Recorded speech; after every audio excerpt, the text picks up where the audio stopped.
ನಮಸ್ಕಾರ ಸ್ನೇಹಿತರೆ. ಇವತ್ತೊಂದು ಮೂವಿ ನೋಡಿದೆ, ರಿವ್ಯೂ ಮಾಡ್ಬೇಕಂತ ಅನ್ನಿಸ್ತು, ಅದಕ್ಕೆ ಮಾಡ್ತಿದ್ದೀನಿ. ಅದು ರಾಜ್ ಬಿ ಶೆಟ್ಟಿಯವರ ಮೂವಿ. ಈ ತಿಂಗಳಲ್ಲಿ ಫಸ್ಟ್ ಮೂವಿ ನೋಡಿದ್ದೀನಿ, ಬಟ್ ನನಗೆ ತುಂಬ ಅದ್ಭುತವಾಗಿ ಅನಿಸಿದೆ. ಕ್ಲೈಮ್ಯಾಕ್ಸ್ವರೆಗೂ ನೀವು ಮೂವಿನ ನೋಡ್ತಿದ್ರೆ ಫಸ್ಟ್ ಹಾಫಿಂದ ಲಾಸ್ಟ್ ಹಾಫ್ವರೆಗೂ ತುಂಬ ಚೆನ್ನಾಗಿದೆ.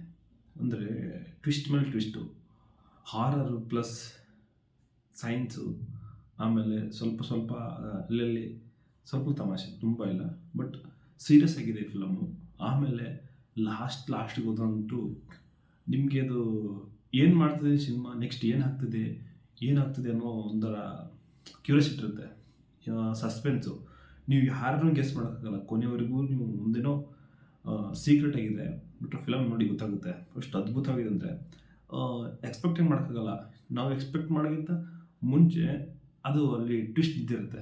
ನಾವು ಈ ಥರ ಅಂತ ನಾವು ಗೆಸ್ ಮಾಡಿದ್ರೆ ನೆಕ್ಸ್ಟ್ ಅದು ಬೇರೆ ಥರ ಇರುತ್ತೆ. ಆ ಥರನ ಎಲ್ಲರೂ ಮೈಂಡ್ ರೀಡ್ ಮಾಡಿ ತುಂಬ ಅದ್ಭುತವಾಗಿ ಒಂದು ಮೂವಿ ಮಾಡಿದ್ದಾರೆ, ರಕ್ಕಸ ಪುರದೋಳು ಅಂತ. ಆ ಮೂವಿನ ಥಿಯೇಟ್ರಲ್ಲಿ ನೋಡಿದ್ರೆ ಚೆನ್ನಾಗಿರುತ್ತೆ. ಅಂದರೆ ಎಲ್ಲರಿಗೂ ಇಷ್ಟ ಆಗುತ್ತಲ್ಲ ಗೊತ್ತಿಲ್ಲ, ನನಗಂತೂ ತುಂಬ ಇಷ್ಟ ಆಗಿದೆ. ಅಂದರೆ ಸಿಂಪಲಾಗಿ ಮಾಡಿದರೆ, ಬಟ್ ತುಂಬ ಅದ್ಭುತವಾಗಿದೆ ಮೂವಿ. ಆಮೇಲೆ ತುಂಬ ಸಸ್ಪೆನ್ಸು. ಏನಾಗುತ್ತೆ ಕ್ಲೈಮ್ಯಾಕ್ಸ್ವರೆಗೂ ಹೆಂಗೆ ಹೋಯ್ತಾರೋ ಗೊತ್ತಾಗಲ್ಲ. ಆಮೇಲೆ ಕ್ಲೈಮ್ಯಾಕ್ಸ್ ಆದಮೇಲೆ ಆ ಟೈಮು ಅದಿಲ್ಲ, ಆ ಹಾಫು ಅದು ಇನ್ನೂ ಕ್ಯೂರಿಯಾಸಿಟಿ ಹುಟ್ಟಿಸುತ್ತೆ. ಬಟ್ ಎಲ್ರಿಗೂ ಇಷ್ಟ ಆಗುತ್ತೆ ಅಂತ ಹೇಳ್ತಾರೆ, ನನ್ನಲ್ಲಿ ಹೇಳಿದ್ದೀನಿ ನಾನು.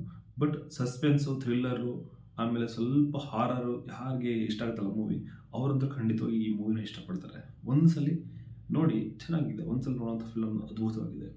ಅದಕ್ಕೆ ನಾವು ಬೇರೆ ಭಾಷೆಗಳೆಲ್ಲ ಫಿಲಮ್ ಬಂದರೆ ಹೆಂಗೆ ಕೊಟ್ಟು ನೋಡ್ತೀವಲ್ಲ ಕ್ಯೂರಿಯಾಸಿಟಿಯಿಂದ, ಅದೇ ರೀತಿ ಈ ಕನ್ನಡ ಸಿನಿಮಾನು ಸ್ವಲ್ಪ ನಾವು ಹೋಗಿ ಥಿಯೇಟ್ರಿಗೆ ನೋಡಿದ್ರೆ ಚೆನ್ನಾಗಿರುತ್ತೆ.